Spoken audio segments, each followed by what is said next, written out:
En enero de 2023, el Chelsea entró en una feroz guerra de ofertas contra el Arsenal por uno de los jugadores más codiciados de Europa, a quien muchos, y no es broma, llamaban el Neymar ucraniano, Mikhailo Mudryk. Mudryk estaba causando sensación en todo el continente, combinando una velocidad impresionante, un regate temerario en el 1 contra 1, disparos de larga distancia y una juventud prometedora. Y viendo algunas de sus actuaciones, especialmente en la Champions League, era fácil entender por qué algunos lo comparaban con Neymar. Los extremos veloces y con potencial son de los activos más buscados del fútbol europeo, y el Chelsea necesitaba desesperadamente uno. Tanto así que desembolsó 70 millones de euros, más 30 millones adicionales en variables, solo para asegurarse a quien creían que sería la futura estrella del club. Pero muy pronto descubrirían que ese cuento de hadas probablemente nunca llegaría. En las semanas siguientes a su debut, quedó claro que el Chelsea había comprado potencial, no un producto terminado. Esa velocidad eléctrica que antes destrozaba defensas terminaba, la mayoría de las veces, en malos controles, jugadas desperdiciadas y decisiones equivocadas. Con eso, cada actuación decepcionante se acumulaba una tras otra,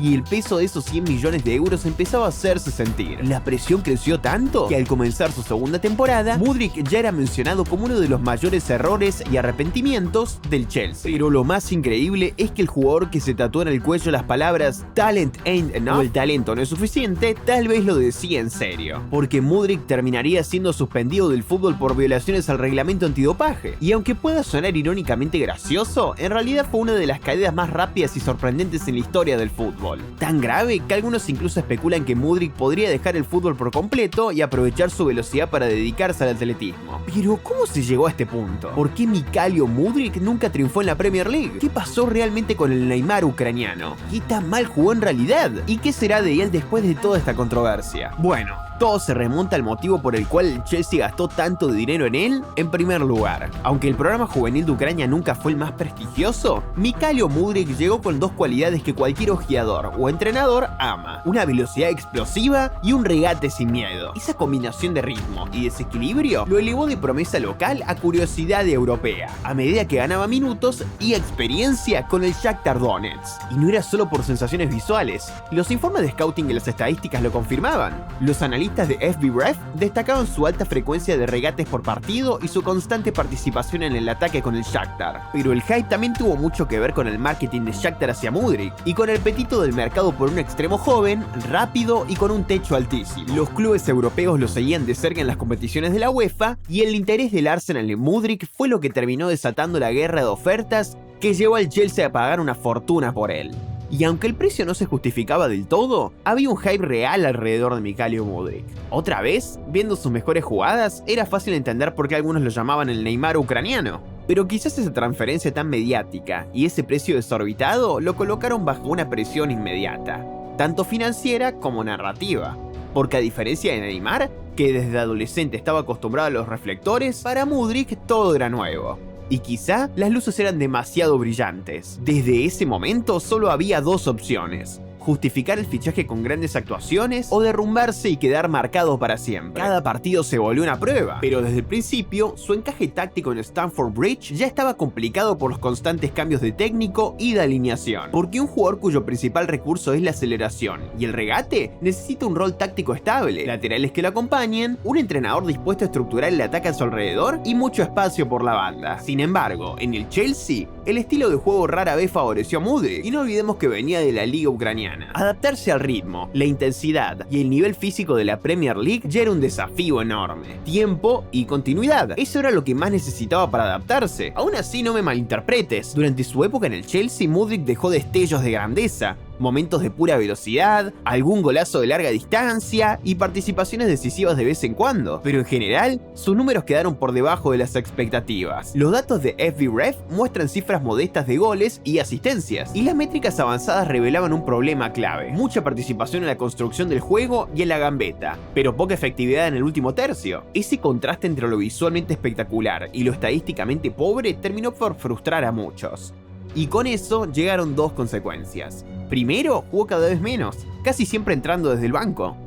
Y segundo, la narrativa en redes y en los medios se volvió cada vez más dura, pintándolo como un fichaje carísimo que ofrecía muy poco a cambio.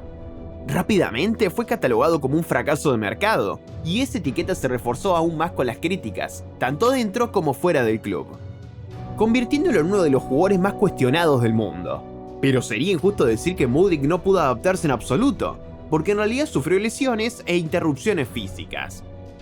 En su primera temporada se perdió 7 partidos, con un total de 38 días fuera por lesión. Además, surgieron reportes y declaraciones internas que apuntaban a una mala relación con el entrenador Enzo Maresca. Y todo eso claramente no ayudó en nada a la ya negativa imagen que tenía Mudryk en los medios. La situación fue empeorando, hasta que en diciembre de 2024, periódicos como The Guardian informaron que Mudryk había sido suspendido provisionalmente, tras detectarse en su muestra A una sustancia prohibida, meldonium, durante un control rutinario. El proceso de suspensión provisional de la FA lo apartó de toda competencia y de los entrenamientos con el club, a la espera de los resultados de la muestra B y de las audiencias correspondientes. La noticia se hizo pública y trajo consigo consecuencias legales y deportivas muy serias. Según el reglamento de la FA, el hallazgo o uso de una sustancia prohibida puede acarrear sanciones de hasta 4 años, dependiendo del resultado final de la investigación.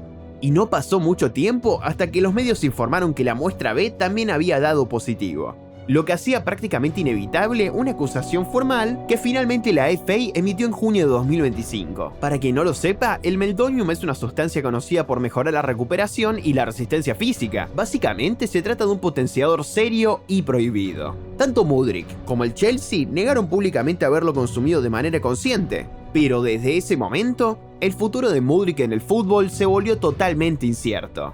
Hoy, lo único que puede hacer es pelearlo en los tribunales.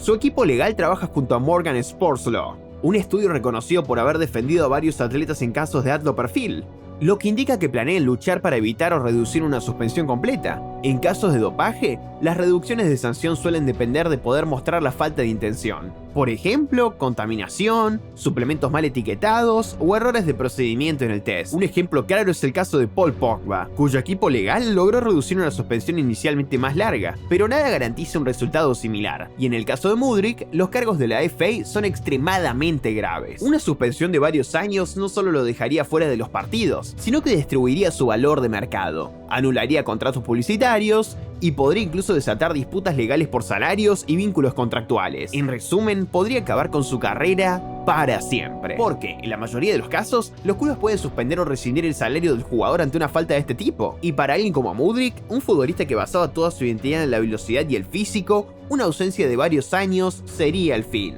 La reacción del público fue inmediata, no solo porque Mudryk ya era un meme por su bajo rendimiento, sino porque su tatuaje con la frase "Talent isn't enough", el talento no es suficiente, parecía casi una ironía del destino. El caso de dopaje terminó de sellar su narrativa como un fracaso total. Y te digo algo, cuando Anthony y Mudryk estaban en su punto más alto de hype, yo personalmente decidí no hacer ningún video sobre ellos. No estaba de todo convencido. Y recién ahora, al ver los rumores de que Mudryk podría abandonar el fútbol por completo, consideré contar su historia. Porque en las redes sociales comenzaron a circular versiones de que planeaba dejar el fútbol para dedicarse al atletismo olímpico. Y esta narrativa se expandió rapidísimo. Y lo entiendo, la historia es atractiva. Un futbolista naturalmente veloz que cambia un deporte en equipo por una disciplina individual, todo porque no puede jugar al fútbol en este momento. Sin embargo, la verdad es que fuentes confiables y el propio equipo legal de Mudryk han desmentido públicamente esos rumores, aclarando que no está entrenando con entidades atléticas nacionales ni preparándose para convertirse en velocista olímpico. De hecho, varios medios grandes tuvieron que retractarse. Básicamente fue una fake news, así que bueno, creo que merecía defender un poco a Mudryk. Pero todo esto nos lleva a la gran pregunta: ¿qué tan mal jugó realmente Mudryk en la Premier League? En mi opinión, el problema nunca fue la falta de talento, fue que no supo cómo usarlo de manera eficiente. En su primera temporada en la Premier League anotó solo 5 goles y dio 2 asistencias en 31 partidos. Cifras muy bajas para un jugador que debía liderar la reconstrucción del Chelsea. Incluso dejando de lado el precio del fichaje, fue una mala temporada.